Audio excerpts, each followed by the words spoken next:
अच्छा, लास्ट का जो हमारा लेक्चर था वो हमारा थ्योरेटिकल पोर्शन था आर्चेस के बारे में कि आर्चेस होती क्या हैं, टाइप्स ऑफ आर्चेस क्या हैं। और उसमें हमने डेरिवेशन की थी पैराबोलिक आर्च के लिए कि हमें अगर किसी भी पॉइंट पे वाई एक्सिस हमें चाहिए यानी हाइट चाहिए तो हम वो कैसे फाइंड करेंगे। उसके लिए हमारे पास जो फार्मूला था हमने वो डिराइव किया था लास्ट लेक्चर में। तो अगर आप लोगों ने वो लेक्चर देखा है तो आपको पता होगा कि उस y का जो हमने फार्मूला डिराइव किया था वो हमारे पास क्या था। आज जो है उसी लेक्चर की बेसिस पे जो थ्योरेटिकल पोर्शन था उस बेसिस पे हम करेंगे न्यूमेरिकल पोर्शन अपना। एग्जांपल है हमारे पास कि analyse the given arch and calculate bending moment at x is equal to 20 feet at point C and x is equal to 60 feet. तो ये आप अगर आपको फिगर नजर आ रही है तो ये आपके पास एक आर्च है जिस पे 15 किप का पॉइंट डी पे लोड लगा हुआ है। और इस क्वेश्चन में कह रहे हैं कि हमने एनालाइज करना है। इस आर्च को एनालाइज करने का मतलब ये है कि इसके आप जितने भी रिएक्शन वगैरह आते हैं वो आपने फाइंड करने हैं। और साथ में कह रहे हैं कि calculate bending moment at x is equal to 20 feet point C and x is equal to 60 feet. तो अगर हम इस फिगर को देखें तो x is equal to 20 feet पे हमारे पास पॉइंट डी है, पॉइंट सी बिल्कुल हमारे पास मिड स्पैन है, और x is equal to 60 feet, ये जो 60 फीट है ये आपके पास पॉइंट ई है। तो इस क्वेश्चन में हमने क्या करना है कि ये जो पॉइंट डी है, पॉइंट सी है और पॉइंट ई है, इस पे हमारे पास बेंडिंग मोमेंट जो है उसकी क्या क्या वैल्यूज आएंगी। तो जैसे हम बीम और फ्रेम वगैरह को सॉल्व करते हैं, अगर इसे देखा जाए जस्ट लाइक बीम, जैसे हम रिएक्शन फाइंड करते हैं तो यहाँ पे भी रिएक्शन हम फाइंड करेंगे। लेकिन बीम के केस में हमारे पास क्या होता है कि हॉरिजॉन्टल रिएक्शन हमारे पास निगलेक्ट होते हैं, यानी वो ऑलमोस्ट हमेशा जीरो होते हैं। इस केस में हमारे पास जो हॉरिजॉन्टल रिएक्शंस हैं वो भी होंगे। तो वो कैसे फाइंड करेंगे, यहाँ पे वो एक नई चीज है। दूसरी बात ये है कि आपके पास हॉरिजॉन्टल थ्रस्ट उसे कहते हैं, जो हॉरिजॉन्टल रिएक्शंस होते हैं। आर्च के केस में आपके हॉरिजॉन्टल रिएक्शंस दोनों सेम होते हैं, सिर्फ डिफरेंस ये होता है कि ऑपोजिट डायरेक्शन में होते हैं। तो जैसे हम बीम को सॉल्व करते हैं, एनालाइज करते हैं, सेम उसी तरह इसे भी एनालाइज करेंगे। स्टार्ट अगर हम लें तो सबसे पहले तो अगर इस पे हम फ्री बॉडी डायग्राम बनाना चाहें तो सपोर्ट ए और सपोर्ट बी दोनों हमारे पास हिंज सपोर्टेड है। तो दोनों पे हमारे पास हॉरिजॉन्टल और वर्टिकल रिएक्शंस लग जाएंगे। यहाँ पे एच ए और ए वाई लग गया, और बी सपोर्ट पे हमारे पास एच बी और पी वाई लग गया। तो ये हमारे पास लग गए। अब हमने क्या करना है कि सबसे पहला काम हमारा है कि रिएक्शंस फाइंड करना, यानी जो हमारे 4 रिएक्शंस हैं अननोन, हमने ये फाइंड करने हैं। तो सबसे पहले जिस तरह हम बीम एंड फ्रेम में करते थे या ट्रसेस में करते थे कि इक्विलिब्रियम इक्वेशन यूज करके हम जो है रिएक्शंस फाइंड करते थे, तो सेम यहाँ पे भी हम यही करेंगे कि इक्विलिब्रियम इक्वेशंस यूज करेंगे। And using that equilibrium equations हमने क्या करना है, रिएक्शंस फाइंड करने हैं। तो सबसे पहले इन्होंने क्या किया कि summation movement at point A is equal to 0, clockwise movement आपके पास पॉजिटिव होगी। तो अगर ये जो आपके पास ए पॉइंट है, यहाँ पे अगर आप summation of movement equal to 0 ले लें तो ये ए वाई की वजह से कोई मूवमेंट काज नहीं होगी और एच ए की वजह से कोई मूवमेंट काज नहीं होगी, क्योंकि ये आपके पास इसी पॉइंट से पास हो रहे हैं। इसी तरह अगर आप एच बी को भी देख लें तो उसका भी लाइन ऑफ एक्शन ये है, उसका भी इस पॉइंट के साथ कोई परपेंडिकुलर डिस्टेंस नहीं है। तो ये 3 रिएक्शंस तो आपके कोई मूवमेंट काज नहीं करेंगे, तो इनका तो कोई इफेक्ट नहीं होगा। इफेक्ट आपके पास जो इस पे होगा वो होगा ये 15 के पाप का लोड लगा हुआ है vertical at 20 feet from the support A, और एक आपका ये बी वाई लगा हुआ है at 80 feet from the support A. तो इस 15 फीट की वजह किप की वजह से जो मूवमेंट काज होगी, अगर आप वो देख लें तो आपके पास क्लॉकवाइज मूवमेंट काज हो रही है। इसका मतलब है आपके पास positive 15 multiply by this distance 20 हो जाएगा। और ये जो आपके पास बी वाई है, इसे अगर आप देखें तो इसकी वजह से आपके पास एंटी क्लॉकवाइज मूवमेंट काज हो रही है। तो इसका मतलब है this be minus B Y multiply by distance आप अगर देख लें 20 प्लस 20 40 प्लस 40 80, तो 80 मल्टीप्लाई बाय बी वाई, तो आपके पास जो summation moment at point A is equal to 0 लेंगे तो आपके पास एक आ जाएगा 15 multiply by 20 minus B Y into 80। तो यहाँ पे ये जो आपका 15 multiply by 20 minus B Y into 80 is equal to 0 आ गया। इसे सॉल्व किया तो 15 मल्टीप्लाई बाय 20 से 300 आता है और बी वाई मल्टीप्लाई बाय 80 से माइनस 80 बी वाई आपके पास आ गया। यहाँ से अगर आप बी वाई फाइंड करेंगे तो ये 80 बी वाई आपका इक्वल की दूसरी साइड पे जाएगा, तो आपका हो जाएगा 80 B Y is equal to 300। और यहाँ से अगर बी वाई फाइंड करना है तो 80 जो है वो 300 पे डिवाइड हो जाएगा, यानी B Y is equal to 300 divided by 80। वहां से आपके पास जो बी वाई की वैल्यू आ जाती है वो है 3.75 किप्स। अब ये तो आपके पास बी वाई रिएक्शन आ गया। सेम जिस तरह हम बीम के केस में करते थे, सेम उसी तरह हम इक्विलिब्रियम इक्वेशन यूज करेंगे। Summation F Y is equal to 0, upward forces positive. तो अगर आप फिगर देखें तो आपके पास दो अपवर्ड फोर्सेस हैं, एक ए वाई एक बी वाई। तो ए वाई प्लस बी वाई और एक डाउनवर्ड फोर्स है -15 इज इक्वल टू 0।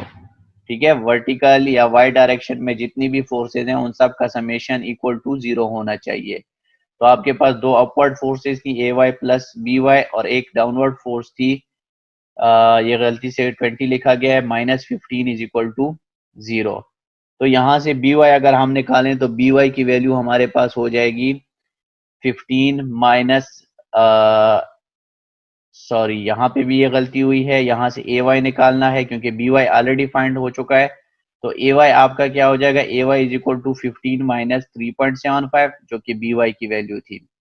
तो यहाँ से आपके पास जो ए वाई की वैल्यू है वो आ जाएगी 11.25 के। तो वर्टिकल रिएक्शंस आपके फाइंड हो गए। अब हमें क्या चाहिए, ए वाई और बी वाई फाइंड हो चुके हैं। ए वाई आपका 11.25 के आ गया है और बी वाई आपका 3.75 के आ गया है। वो अगर आप देख भी ले तो विजुअली भी 15 के आपका ए के करीब है, तो इसका ज्यादा इम्पैक्ट यहाँ पे होगा। जो हमने इन्फ्लुएंस लाइन पढ़ा है कि जितना आपका जिस सपोर्ट के करीब होगा कोई लोड, तो उसका इन्फ्लुएंस उस सपोर्ट पे ज्यादा होगा, और जिस सपोर्ट जो सपोर्ट आपके पास दूर है तो वहां पे इस लोड का इन्फ्लुएंस कम होगा। तो यहाँ पे ये ए सपोर्ट के करीब है इसलिए इसका ज्यादा इन्फ्लुएंस यहाँ पे आ रहा है 11.25 के, और इसका कम इन्फ्लुएंस यहाँ पे आ रहा है जो कि है 3.75 के। ये तो वर्टिकल रिएक्शंस हो गए। अब हमने क्या करना है, इसमें हॉरिजॉन्टल रिएक्शंस फाइंड करने हैं, H A and H B. तो इसमें से अगर आपका एक भी फाइंड हो जाए तो दूसरा आपके पास समेशन एफ एक्स से आप फाइंड कर सकते हैं। तो इसके लिए हम क्या करेंगे कि अगर आप वो फाइंड करना चाहते हैं तो ये हमारे पास ये आर्क जो था वो 3 इंच पैराबोलिक आर्क था। 3 इंच पैराबोलिक आर्च ये था कि दो आपके पास सपोर्ट्स पे हिंज थे, एक आपके पास मिड स्पैन जो सी है वहां पे हिंज है। तो वो जो मिड स्पैन सी है वहां पे अगर आप हिंज पे इसको ओपन अप कर दें या सेक्शन वहां पे काट दें क्योंकि वो हिंज है, तो वहां पे जब आप ओपन अप करेंगे तो आपके पास ये वाला पोर्शन बन जाता है। मर्जी आपकी है, आप ये वाला पोर्शन लेना चाहें, आप इस सेक्शन कटेड सेक्शन के दूसरे साइड वाला पोर्शन भी ले सकते हैं। लेकिन ये वाला पोर्शन इसलिए लिया है क्योंकि ये थोड़ा सा उससे सिंपल है, वहां पे 15 के भी अप्लाई हुआ है, और यहाँ पे आपके पास कोई लोडिंग जितनी कम हो उतना ज्यादा आपके पास सिंपल होता है क्वेश्चन। तो ये वाला पॉइंट, ये वाला पोर्शन हमने ले लिया। जब इसको हम सी पे काटेंगे, तो जब सी पे हमने काटा और ये वाला पोर्शन हमने ले लिया, तो अब अगर देखें ये जो पॉइंट सी है यहाँ पे summation of moment equal to 0 ले लेंगे क्योंकि सी हमारे पास इंटरनल हिंज है। हिंज पे हमारे पास summation of moment equal to 0 होती है, क्लॉकवाइज मोमेंट को हमने पॉजिटिव ले लिया। यहाँ पे अगर आपके पास समेशन मोमेंट इक्वल टू 0 है तो अगर आप देखें आपके पास दो ऐसी फोर्सेस हैं जिसका सी के साथ मोमेंट काज होता है। एक ये 3.75, इसका परपेंडिकुलर डिस्टेंस आपका 40 है, और एक ये एच बी जो है इसका परपेंडिकुलर डिस्टेंस आपके पास ये वाई सी 30 फीट है।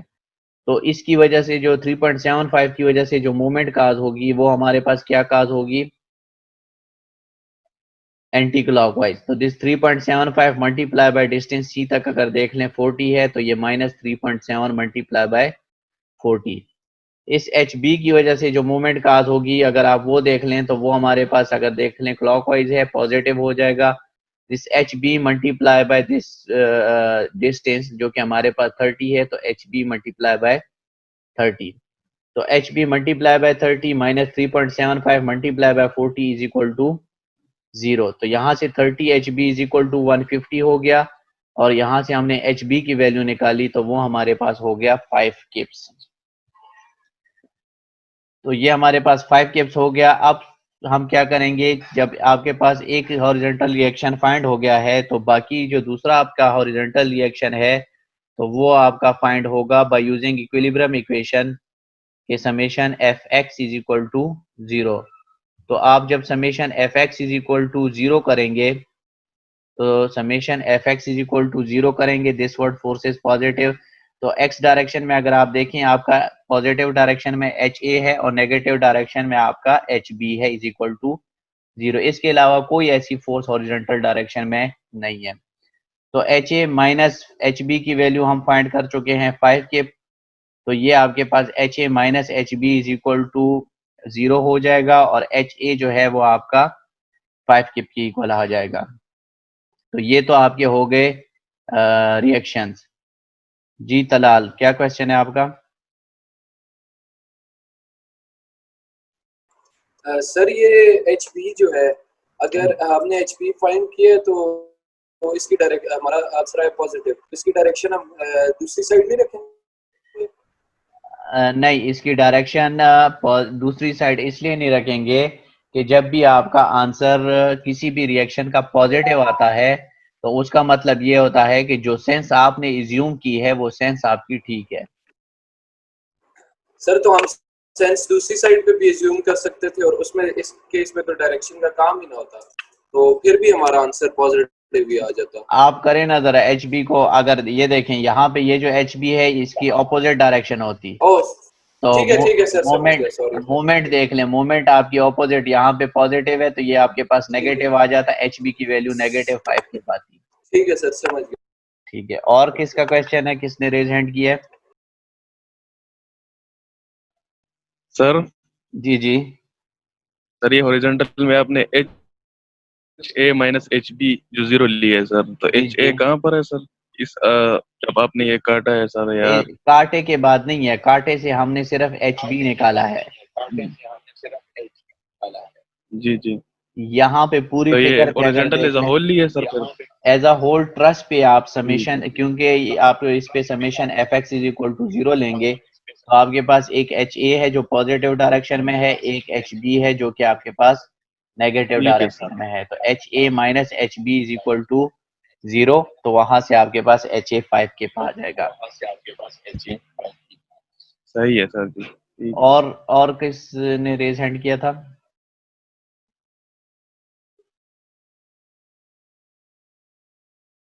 और किसी का है कोई क्वेश्चन?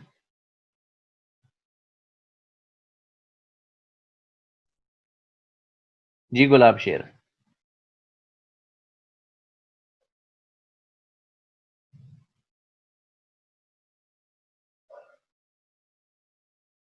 जी गुलाब शेर पूछें।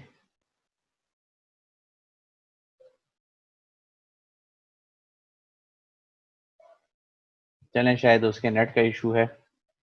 अच्छा, जब रिएक्शन हमारे फाइंड हो गए, तो रिएक्शन के बाद हम क्या करेंगे कि हमारे पास हमने जो फाइंड करना है, हमें जो बताया गया है कि एक तो एनालिसिस ऑफ दिस आर्च करना था। एनालिसिस में आपके पास रिएक्शंस फाइंड करना आ गए, आप जो रिक्वायर्ड रिएक्शंस थे वो आप फाइंड कर चुके हैं।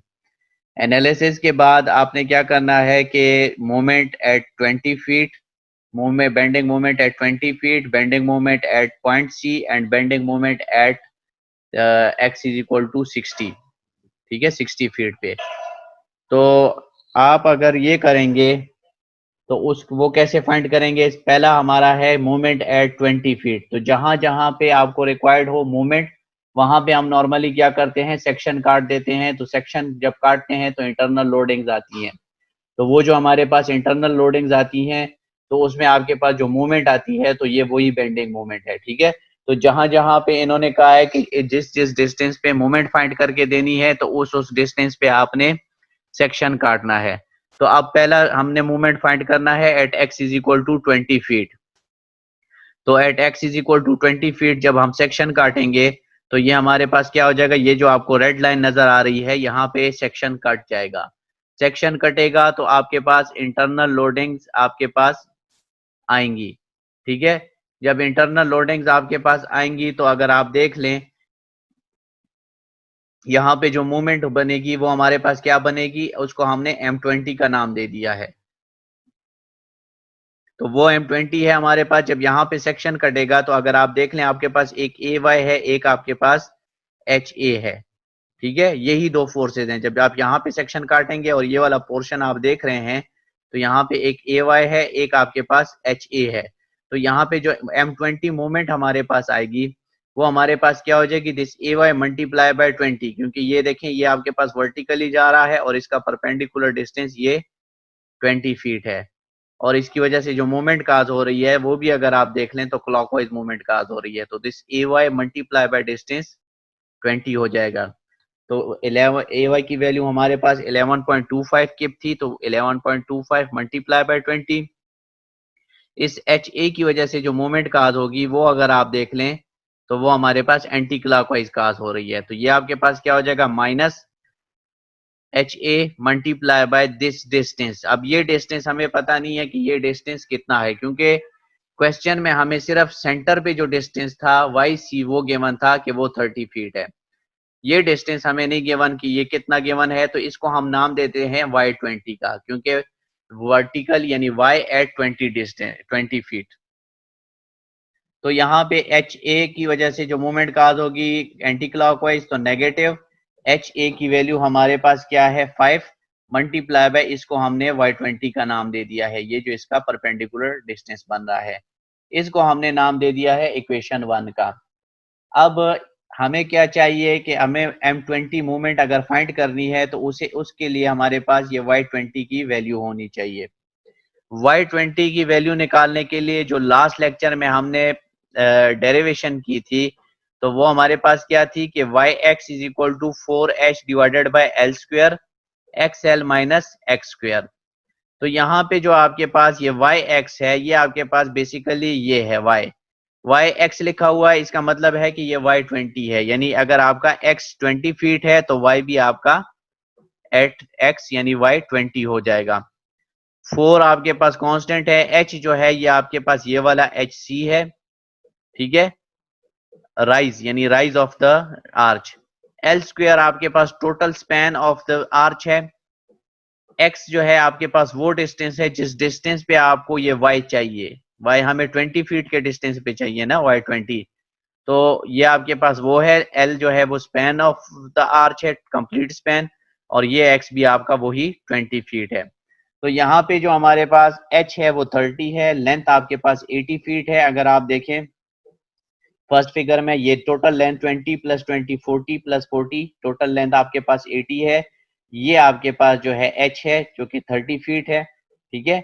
h और l हो गया, और x हमने जो है 20 फीट पे फाइंड करना है। तो यहाँ पे हम x जहां जहां भी हो वहां 20 पुट कर देंगे। तो आपके पास ये हो जाएगा 4 multiply by 30 divided by length square तो 80 स्क्वायर। यहाँ पे x था तो 20 मल्टीप्लाई बाय लेंथ 80 हो जाएगा, माइनस x स्क्वायर तो माइनस 20 स्क्वायर। तो y20 हमारा हो जाएगा is equal to 4 multiply by 30 तो 120 डिवाइडेड बाय 80 स्क्वायर।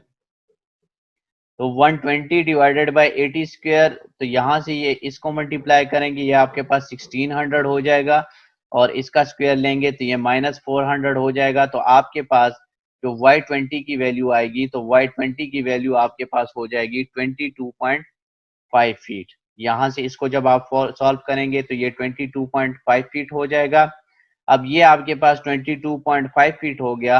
अब ये y20 की वैल्यू आपने क्या करनी है, यहाँ पे इस y20 की जगह इक्वेशन 1 में पुट कर देनी है। तो यहाँ पे अगर आप देखें इक्वेशन 1 इम्प्लाइज दैट M20 हमारे पास क्या था 11.25 मल्टीप्लाई बाय 20 -5 इंटू y20 था, तो ये y20 आपका 22.5 फीट है, तो 5 मल्टीप्लाई बाय 22.5, तो M20 की वैल्यू आपके पास आ गई 112.5 के। ठीक है, आपके पास जो वैल्यू आ गई M20 की वो 112.5 के फीट। तो ये आपके पास, इसे जब आप सॉल्व करेंगे तो इससे जो आपके पास वैल्यू आ जाएगी, तो ये आपके पास M20 की वैल्यू आ जाएगी। तो ये आपका पहला जो आपका रिक्वायर्ड था कि आप मोमेंट एट 20 फीट फाइंड करके दें, तो ये आपके पास वो हो गया। इसमें अगर यहाँ तक किसी का क्वेश्चन है तो पूछ लें।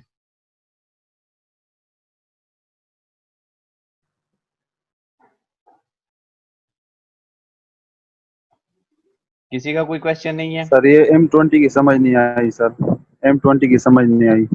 M20 आपका देखें, अगर आप क्वेश्चन देखें, क्वेश्चन में क्या है कि bending moment eight 20 feet find करके दें। तो यहाँ से अगर आप जाते हैं 20 फीट पे, तो ये आपका ये डिस्टेंस जो बनता है, ये आपका 20 फीट का डिस्टेंस बनता है।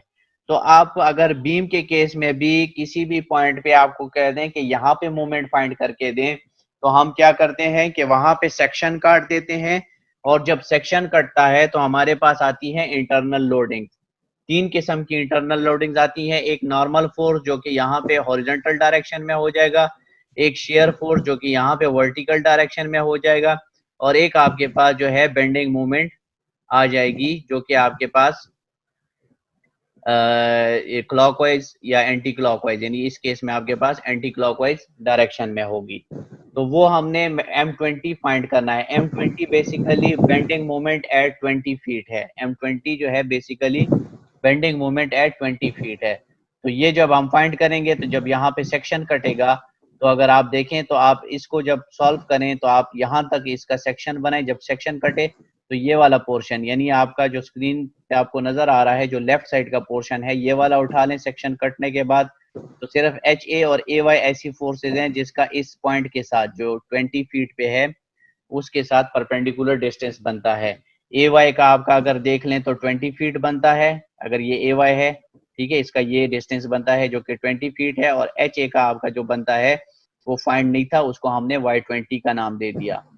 तो AY मल्टीप्लाई बाय 20 और 5 इंटू Y20। अब वो जो Y20 है वो हमने ये जो फार्मूला है इसके थ्रू फाइंड करना है।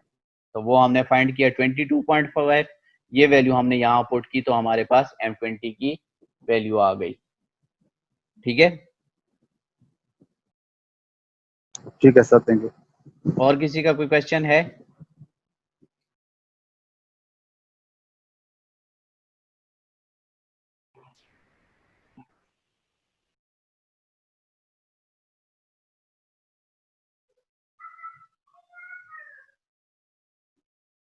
और किसी का कोई क्वेश्चन नहीं है?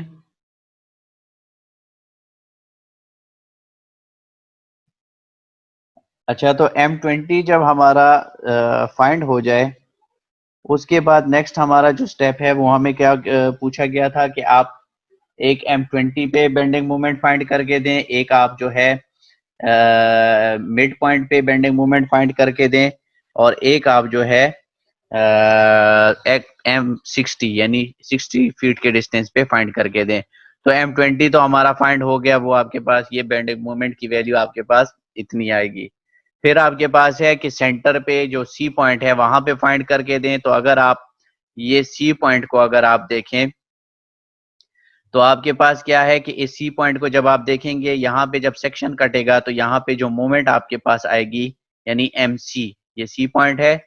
अगर आप पीछे फिगर्स देख लें तो आपके पास ये जो सी पॉइंट है, यहाँ पे जब आपका ये सेक्शन कटेगा तो ये जो लेफ्ट पोर्शन है ये जब आप लेंगे, ठीक है, ये आपका लेफ्ट पोर्शन है, जब ये आप लेंगे तो आपके पास यहाँ पे जो मूवमेंट बनेगी, बेंडिंग मूवमेंट की वैल्यू आएगी, वो कितनी आएगी? देखें, एक इस AY की वजह से मूवमेंट काज होगी। कौन सी मूवमेंट काज होगी? क्लॉकवाइज। तो this AY multiply by distance 20 feet plus 20 feet, ये आपके पास 20 फीट है, यानी आपके पास टोटल 80 फीट है, तो सेंटर तक आपके पास 40 फीट है। तो this AY multiply by 40 feet clockwise, तो पॉजिटिव। इस HA की वजह से अगर आप देख लें तो आपके पास जो मूवमेंट काज होगी वो आपके पास एंटी क्लॉकवाइज मूवमेंट काज होगी। तो ये आपके पास क्या हो जाएगा?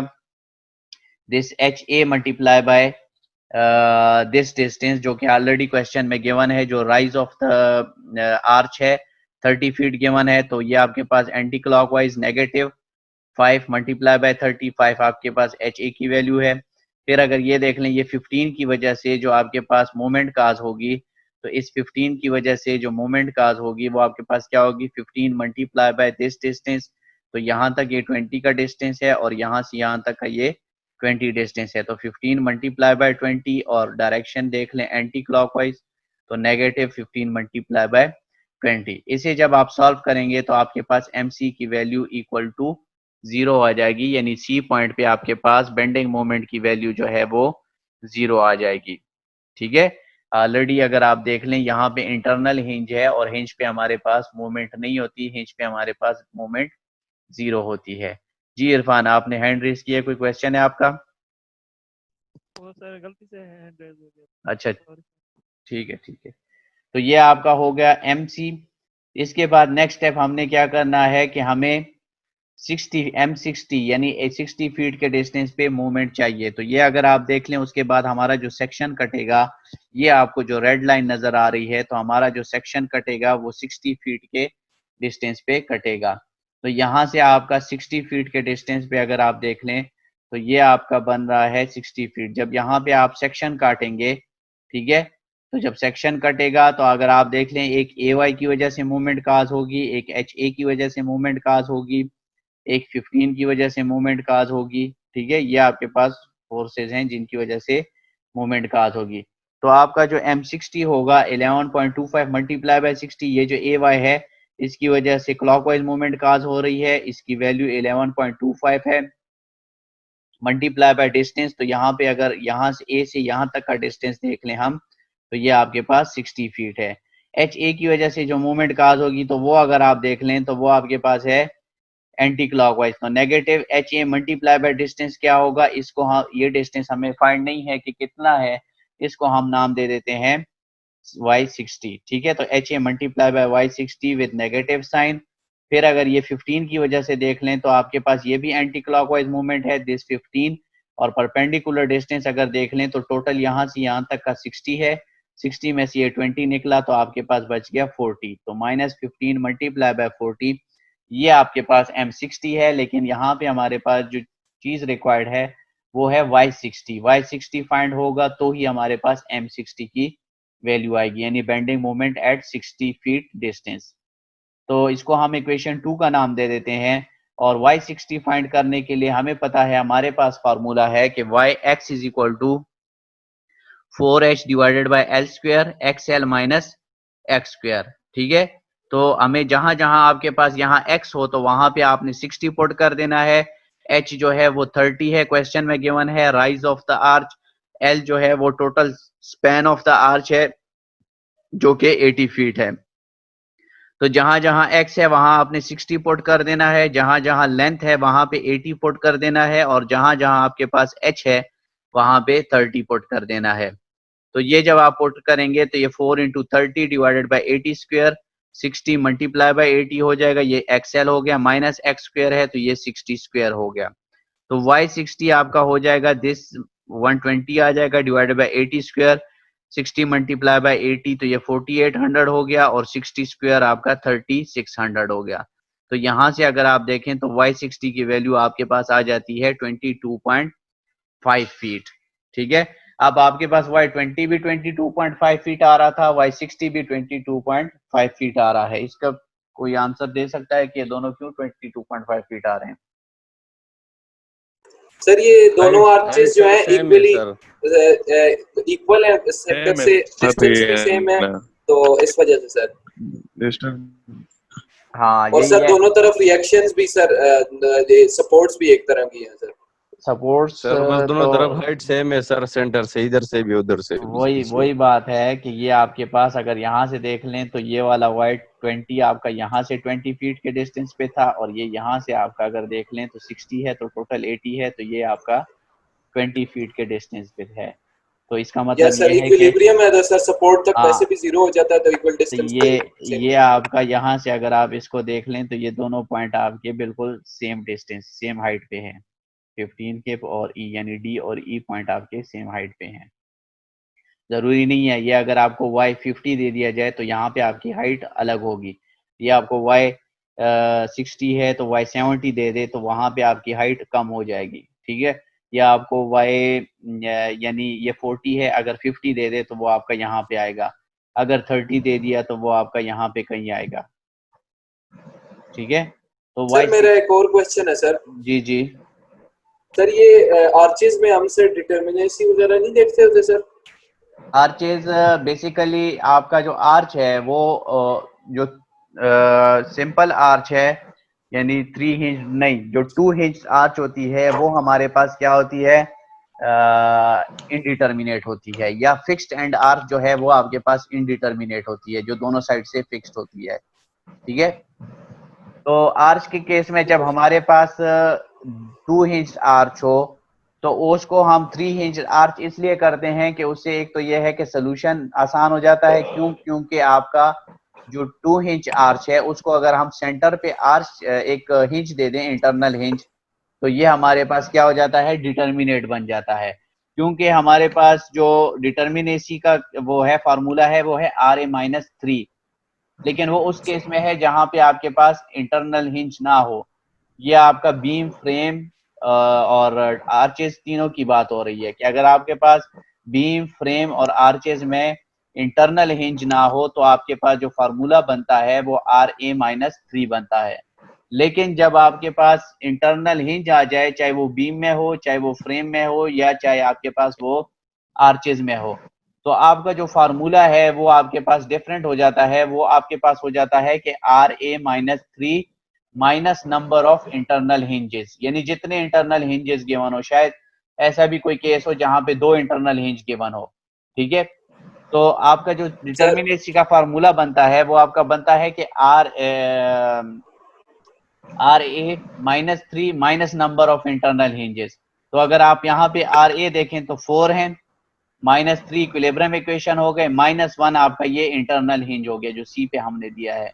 तो ये आपका इस तरह से इस हिंज की वजह से डिटर्मिनेसी आ जाती है, इसलिए सर इसको मतलब इंटरनल हिंज जो है वो डिटर्मिनेंट बना देती है, क्योंकि अगर जितने भी नंबर ऑफ रिएक्शंस होंगे वो उसको इक्वलाइज कर हाँ, देती है। इंटरनल हिंज आपका ये है कि वो अगर आपका इनडिटर्मिनेटरस है तो उसको डिटर्मिनेट बना देता है। और डिटर्मिनेट कैसे बना देता है वो मैं आपको बता दूं कि अगर आपके पास यहाँ पे इंटरनल हिंज नहीं है तो आपके पास 2 ऐसी सपोर्ट्स हैं जहां पे आप summation of moment equal to 0 ले सकते हैं। लेकिन अगर आपके पास इंटरनल हिंज आ गया, ठीक है, या एक्सटर्नल हो या इंटरनल हो, है तो हिंज ना, और हिंज में हमें पता है कि हमारे पास summation of moment equal to 0 होती है।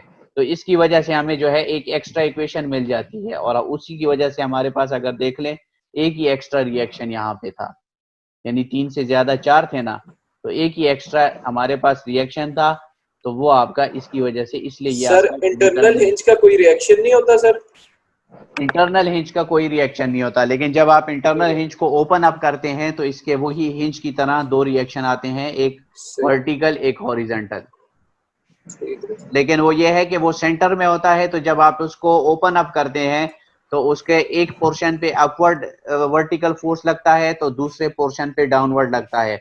अगर एक पोर्शन पे राइटवर्ड लग रहा है हॉरिजॉन्टल रिएक्शन तो दूसरे पोर्शन पे लेफ्टवर्ड लगेगा, ठीक है ठीक है। सर। तो ये आपका y60 हमने फाइंड कर दिया। अब y60 के बाद हमने क्या करना है, ये जो y60 की वैल्यू हमारी है ये हम यहाँ पे पुट करेंगे, तो ये आपके पास क्या हो जाएगा, m60 की वैल्यू हमें फाइंड हो जाएगी। तो जब इक्वेशन 2 इंप्लाइज दैट m60 हमारे पास क्या था, 11.25 मल्टीप्लाई बाय 60 -5 इंटू y60 था, तो y60 की जगह हमने 22.5 पुट किया, -15 इंटू 40। इसे जब हमने सॉल्व किया तो m60 की वैल्यू हमारे पास आ गई -37.5 के फीट, ठीक है। तो ये हमारे पास वैल्यू हो गई m60 की, ठीक है। नीचे आपका वही mc गिवन है कि आपका सेंटर पे जो था वो, यानी ये आपके पास सेम यही है, ये जो हमने यहाँ पे mc फाइंड किया था। तो जो आपको रिक्वायर्ड थे 3 आपके पास मोमेंट्स, तो वो आपके फाइंड हो चुके हैं। यानी आपका m20 था, यानी x20 फीट पे आपके पास जो बेंडिंग मोमेंट की वैल्यू होगी वो क्या होगी, और एम सी यानी जो सेंटर पे आपके पास बेंडिंग मोमेंट की वैल्यू होगी वो क्या होगी, वो अगर आप देख लें 0 आ गई, क्योंकि वहां पे हमारे पास इंटरनल हिंज था। और M60 जो कि आपके पास सपोर्ट ए से 60 फीट के डिस्टेंस पे बेंडिंग मोमेंट जो आ गई वो क्या आ गई। इसमें अगर कोई क्वेश्चन है तो आप पूछ लें। फिर नेक्स्ट आपके पास एग्जांपल है, वो है अ 3 hinged parabolic arch at the crown and springing has a horizontal span of 48 feet. It carries UDL of 0.75 ton per feet. Run over the left hand half of the span. Rise is equal to 10 feet. Calculate the reaction, normal thrust, shear force and bending moment at 6, 12, 30 feet from the left hinge. अब ये अगर आप देख लें, अगर इस तरह की आपके पास कोई क्वेश्चन या स्टेटमेंट आ गई तो उसका मतलब ये है कि आपने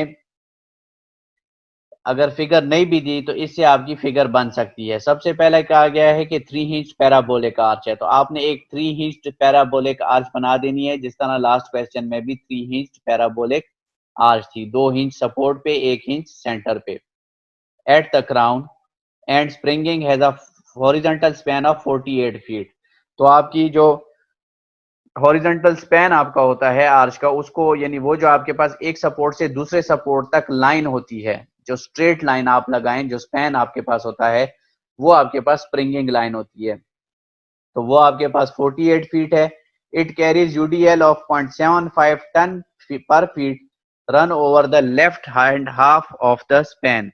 तो ये आपके पास इस पे यूडीएल लगा हुआ है 0.75 ton per feet run over the left hand half of the span, यानी आपका जो बिल्कुल क्राउन है वहां से लेके लेफ्ट हैंड साइड पे, यानी जो आपका लेफ्ट हैंड पोर्शन है बिल्कुल सेंटर से, यानी लेफ्ट सपोर्ट से सेंटर तक आपका यूडीएल लगा हुआ है 0.75 टन पर फीट का। राइज गिवन है जो कि आपका वाई सी होता है वो 10 फीट है। कैलकुलेट आपने क्या करना है, reaction, normal thrust, shear force and bending moment at 6, 12 and 30 feet from left hinge। तो लेफ्ट हिंज से सबसे पहले आपने, जिस तरह हमने लास्ट क्वेश्चन में किया, आपने रिएक्शंस फाइंड करने हैं। फिर उसके बाद नॉर्मल थ्रस्ट, वो आपके पास वही हॉरिजॉन्टल थ्रस्ट जो हॉरिजॉन्टल रिएक्शंस हैं। फिर आपने shear force and bending moment eight 6, 12, 30 from the left hinge. ठीक है, यहाँ पे शेयर फोर्स भी है, बेंडिंग मोमेंट भी है। तो शेयर फोर्स अगर आप बेंडिंग मोमेंट फाइंड कर सकते हैं तो शेयर फोर्स इतना मुश्किल नहीं है, क्योंकि जहां पे सेक्शन कटेगा, जिस तरह बीम में सेक्शन कटता है, ऑल वर्टिकल फोर्सेस का समेशन इक्वल टू आप 0 लेते हैं, तो वहां पे आपका यानी पहले जिस तरह यहाँ पे होगा M6 होगा, M12 होगा, M30 होगा, तो इसी तरह V6, V12 और V30 आ जाएगा। जहां पे बेंडिंग मोमेंट एट 6 फीट लेंगे वहां पे आप शेयर भी एट 6 फीट लेंगे, तो वो आपके पास जो भी वर्टिकल रिएक्शंस या लोड लग रहे हैं तो उनके समेशन से आपके पास वहां पे जितना भी आपके पास शेयर आएगा तो वो उसकी वैल्यू आपके पास आ जाएगी। तो ये आपके पास अगर स्टेटमेंट को देखें तो स्टेटमेंट के हिसाब से ये आपकी फिगर बनती है कि एक 3 इंच पैराबोलिक आर्च है जो कि स्प्रिंगिंग लेंथ उसकी है L is equal to 48 feet और उस पे 0.75 टन पर फीट का यूडीएल लगा हुआ है from the left half portion, यानी आपके पास आर्च का जो लेफ्ट हाफ है वहां पे 0.75 टन पर फीट का यूडीएल लगा हुआ है। ठीक है, और राइज गिवन है कि ये आपके पास 10 फीट है। तो ये आपके पास हो गई स्टेटमेंट, स्टेटमेंट के हिसाब से आपकी हो गई फिगर। अब इस फिगर के मुताबिक अगर आप इसे देखें या आप जो है आपके पास जो हमने लास्ट एग्जांपल की है, तो ये दोनों तकरीबन तकरीबन सेम है, बस सिर्फ जो है डेटा का थोड़ा सा डिफरेंस है, क्योंकि जो आपका यूडीएल है तो यूडीएल को आपने कन्वर्ट कर देना है उसमें पॉइंट लोड में। ठीक है, तो इसको यहाँ पे सॉल्व तो नहीं किया गया, लेकिन आपको हिंट दे दिया गया है कि इसमें आपके पास क्या क्या वैल्यूज आएंगी। तो जो VA आपके पास आएगा वो 13.5 टन आता है। VB यानी आपके पास reactions at A, reaction at B, ये आपके पास 4.5 टन आ रहा है। और जो हॉरिजॉन्टल आपका थ्रस्ट आ रहा है वो 10.8 टन। ठीक है, क्योंकि आपके दोनों जो HA या HB आएंगे वो दोनों आपके पास सेम आएंगे 10.8 टन। अब जब आपका आपने फाइंड करना है एट 6, 12 एंड 30 फीट, तो जब आपके पास x6 है तो वहां पे y कितना होगा ये आपने सेम उसी फार्मूले से फाइंड करना है जो कि आपके पास था yx is equal to 4h divided by l square और ब्रैकेट में आपके पास xl माइनस x स्क्वायर। तो वहां से आपका y6 भी निकल आएगा। फिर जब आप 12 करेंगे तो वो आपके पास y12 भी निकल आएगा और फिर जब आप 30 करेंगे तो आपके पास y30 भी निकल आएगा। तो जब आप y और x आपके पास हो तो ये आपके पास m6, m12 और m30 फाइंड करना आसान है। ठीक है, इसको फाइंड करने में कोई इश्यू तो नहीं होगा ना?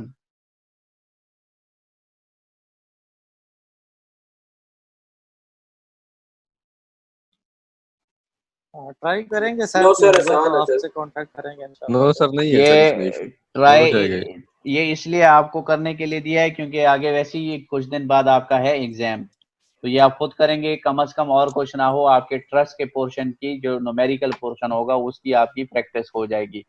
वरना करने को तो जिस तरह मैंने लास्ट एग्जांपल के 3-4 स्लाइडों में सोल्यूशन बनाया है इसका भी बन सकता था। सिर्फ ये आपको हिंट्स भी इसलिए दिए हैं क्योंकि जब आप करें तो आपको पता लगे कि आपका आंसर्स ठीक आ रहे हैं या आपके आंसर्स गलत आ रहे हैं। यहाँ पे मूवमेंट है आसान है तो सर।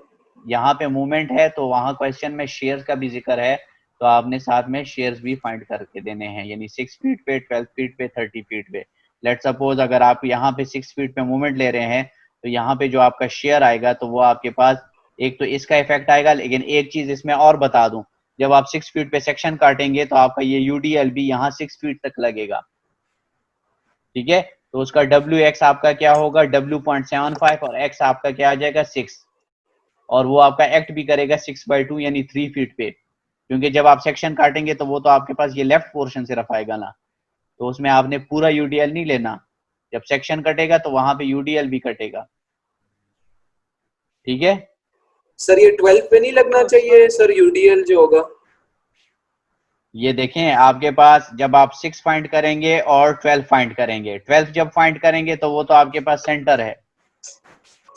ठीक है, 12 सेंटर नहीं है, 24 सेंटर है, बल्कि 6 और 12 दोनों फाइंड जब आप करेंगे, जब 6 फाइंड करेंगे तो आपका 6 फीट पे सेक्शन कटेगा।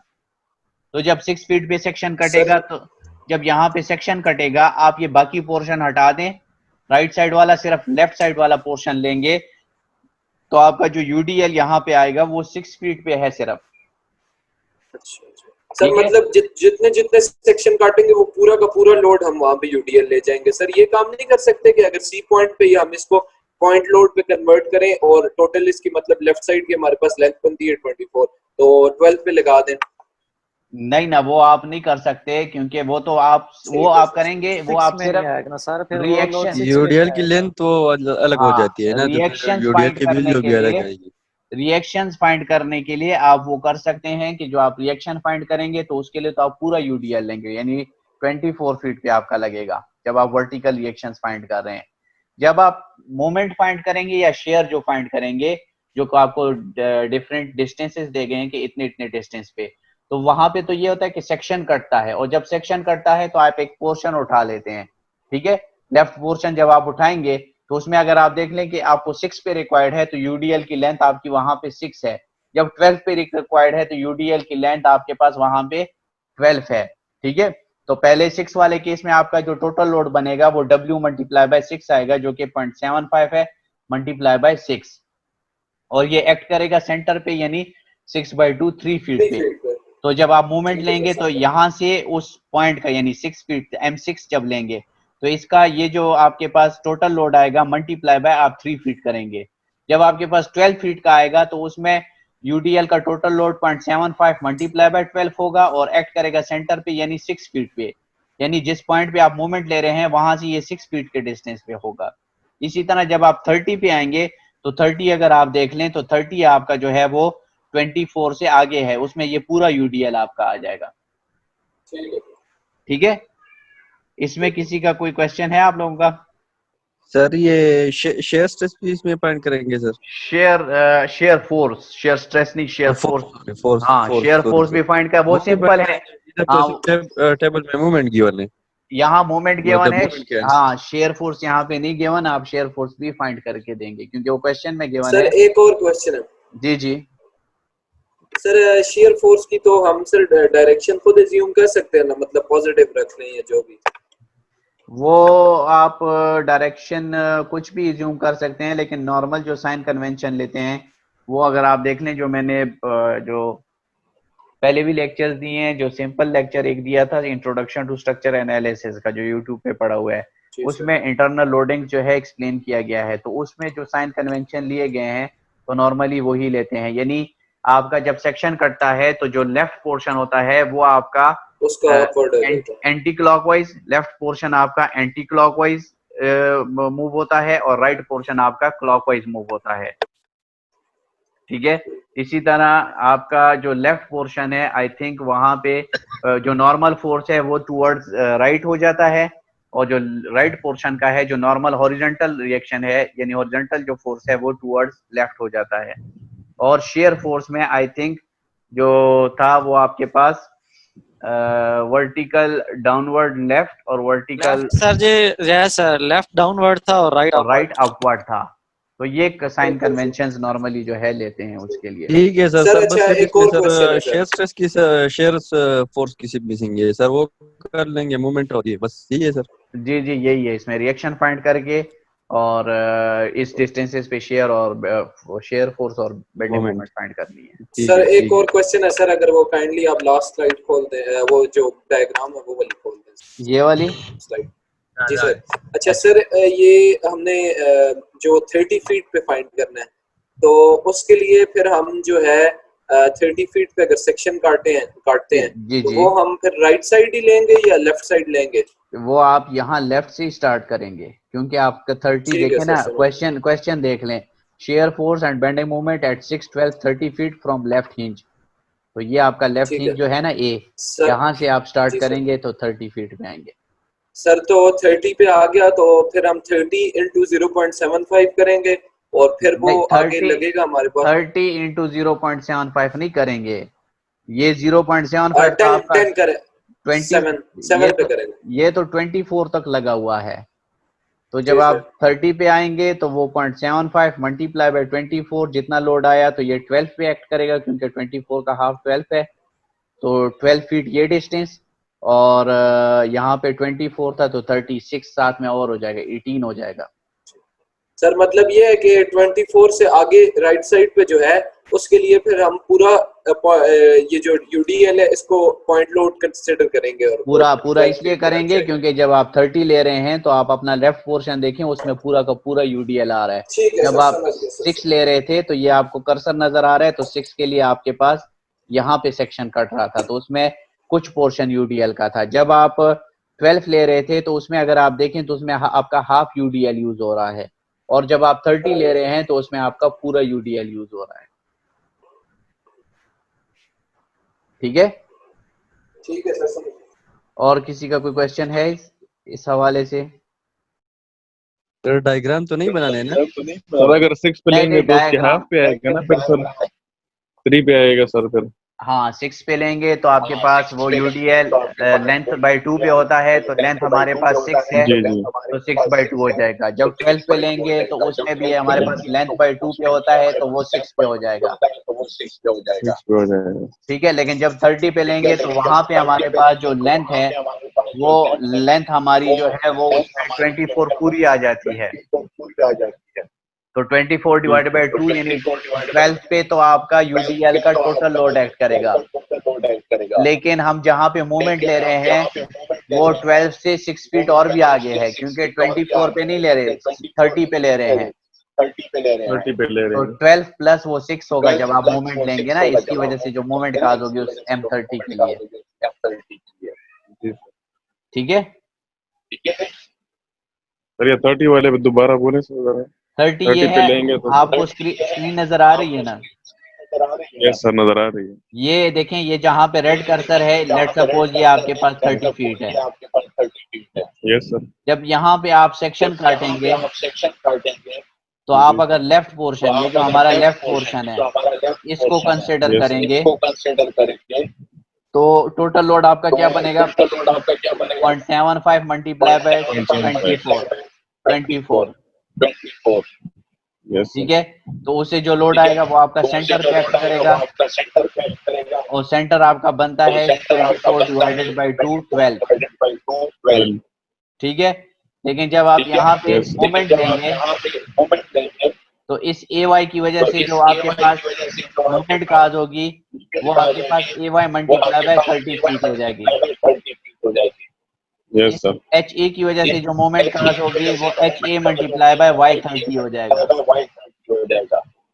सही है सर। ठीक है। और इसकी वजह से जो मोमेंट काज होगी तो इसका जो यहाँ से यहाँ तक का डिस्टेंस है वो कितना हो जाएगा? 12 यहाँ से सी तक है यस और 6 और आगे है,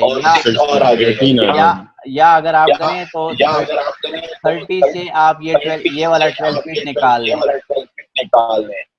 यस सर। ठीक है। तो जो बच जाएगा 18 फीट आपका निकल जाएगा। ठीक है सर, थैंक यू। ठीक है।